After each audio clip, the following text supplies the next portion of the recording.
Happy Sunday, everybody. I hope everybody's doing good. Sorry, this is me with no makeup. I just got out the shower at Planet Fitness. As we all know, that's our favorite place to go get showers. This is a little update on what's been going on lately. A couple weeks ago, I started getting dizzy, or about a month ago, I started getting dizzy, and I couldn't figure. I thought it was me not eating, and going to work out or whatever. I finally went to the doctor about it because it's happened several times, and they think it's vertigo.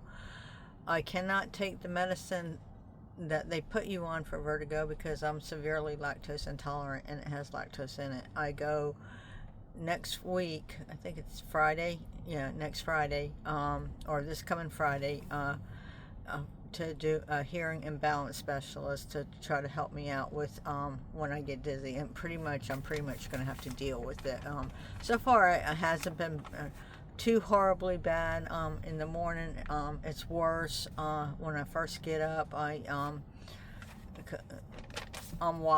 feel like a weeble. I'm wobbling a lot and all that, but so far it's workable. It hasn't, if I feel like I'm too dizzy, I'm not driving. I'm not going long distances right now. So now the other thing is brakes and rotors. I've had to replace my brakes and rotors. Starting last year, I replaced the front pads and the rotors in January.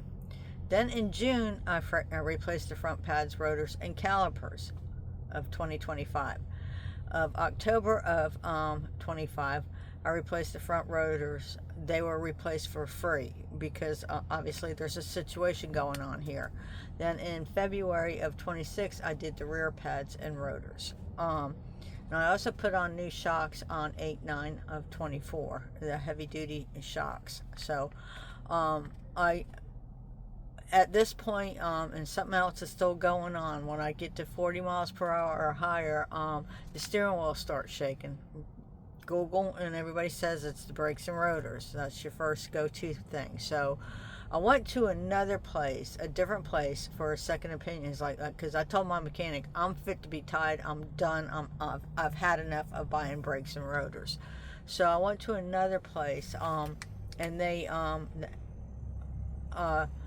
put the grade brakes that they would use on ambulances. They do a lot of big rigs and all of that, and which so I'm glad I went there, and so see what's gonna happen with that in the next few months. The thing about since I added the high top to the van, and it's 24 inches, and then plus I have a roof vent on top of it, finding a mechanic to work on the vehicle that can lift it is hard. I've been shopping around and stuff, and a lot of the mechanic bays can't get me in.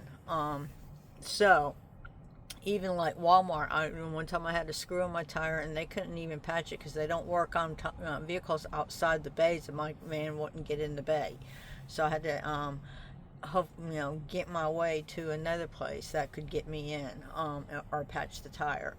And that place could only get me in halfway, and they ended up having to just jack it up. I couldn't get on a lift. So keep that in mind about the high top if you're looking into getting one, that you're pretty much any drive through or anything. I've totally I'm not I don't go through any drive-throughs or anything like that, and parking garages are out of the question. So, the standing up is wonderful and everything, but there's also some downfalls of it too. So, and the other thing, I also went to Cat Scales, and it was suggested I weigh my vehicle. For my vehicle, a 2017 GMC Savannah 2500, the curb weight, base weight, is 5,346 pounds. I can tow up to 10,000 pounds.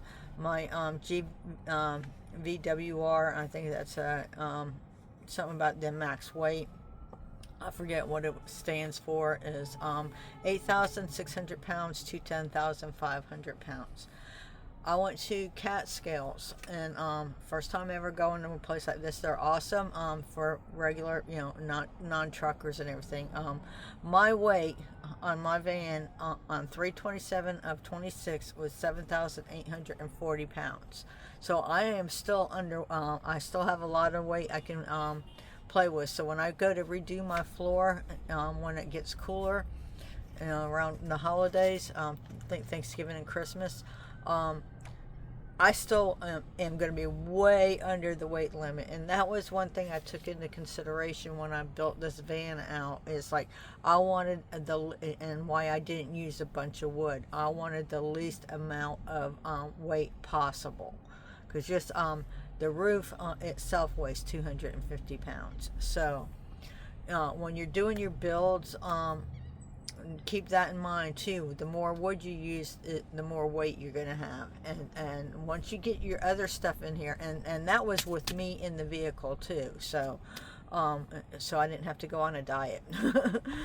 Anyway, so that's what's been going on. I keep saying I'm going to try to post more, and I never do, so I'm not going to lie to you. What I've been doing is I started making an Afghan for next winter. I came across this yarn, and it's like I just fell in love with it. It's called Box of Crayons. And it's just like, it's like to me, it's like that's my hippie vibe. So, and and as you can tell, and this is just, I just started on the third skein. So hoping it turns out good.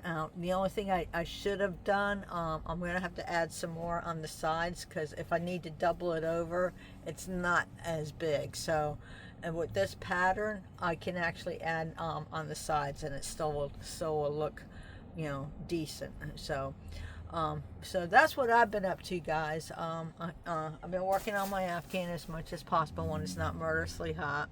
The weather here in Florida is been actually absolutely crazy.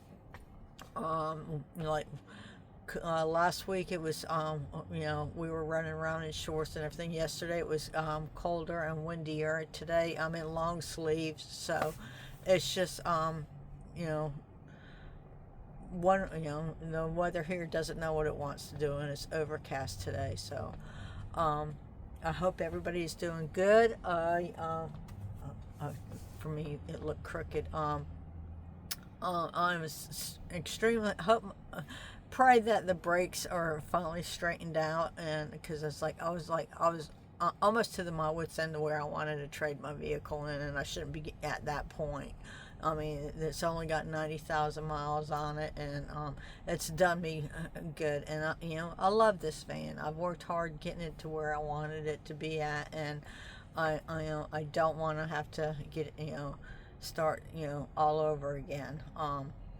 Anyway, so I hope everybody is doing good. Have a good day. Peace out. Be good and be kind to each other.